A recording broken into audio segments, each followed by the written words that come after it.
Hi, my name is Sarah Stanley, and I am doing my presentation on deafness.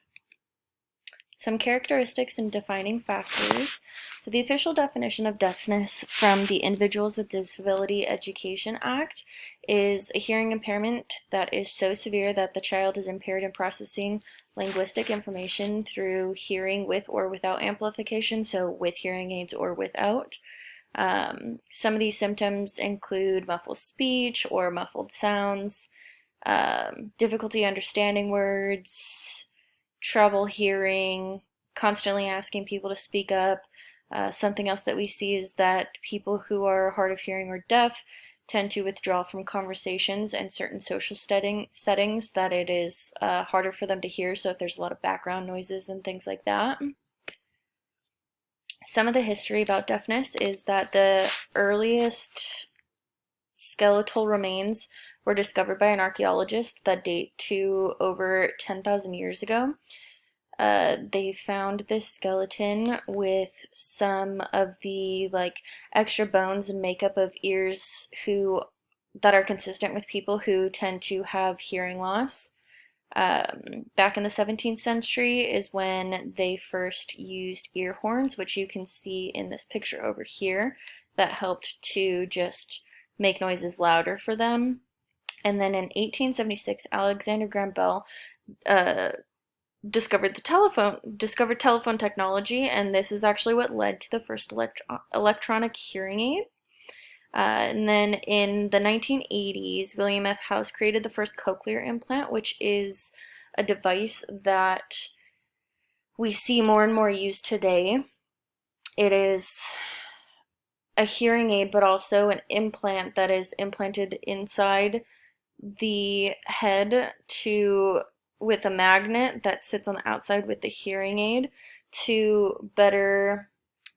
It almost reconstructs the part of the ear to where they need to hear and allowing those vibrations to go all the way through.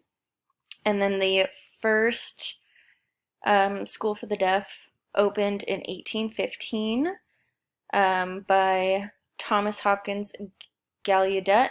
He's actually one of the main founders when it comes to the education for the deaf. And there is still Gallaudet University, which is a really cool place for people to see and learn more about deaf history. So the prevalence of deafness is that there were about 6,000 U.S. infants born in 2019 with hearing loss. So that's about 1.7 per 1,000 babies that were screened for hearing loss, and there were even more on that were screened and told to follow up on these results that they were given, and many of them didn't, so there were probably more that just didn't come around until it became more prevalent in their babies' lives.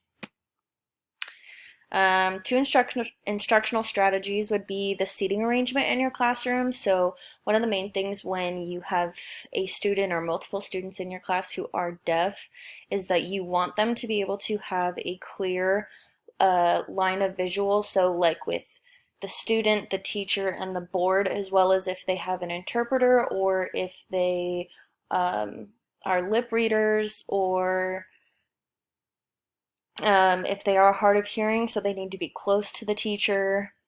Things like that are something that you always need to keep in mind. And then also with visual materials, you need to give extra time before talking about whatever it is that you have displayed for a deaf person, whether they're relying on lip reading or an interpreter. They need to be able to have time to look at the visuals and then focus on you and what you're saying, or if their interpreter is signing what you're saying, it's very hard for them to continuously be going back and forth, whereas a hearing person will be able to just look at the visuals and listen to what you're saying. They have to be able to go back and forth with ease, so if you give a little extra time with things before you start, it'll allow the student to process the information better. So two resources for teachers.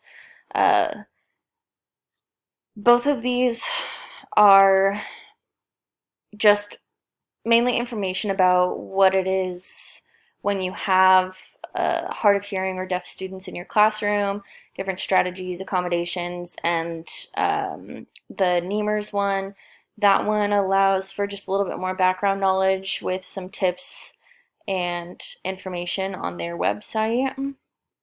And then there's resources for parents. Both of these are amazing associations for families to connect with each other. They have camps that they take kids on, and it's just a way of getting your kids involved and your family involved in what we like to call the deaf community. So it's kind of their own little world outside of the hearing world. You have your deaf world and your hearing world, and this is a great way to get connected with other families like yours.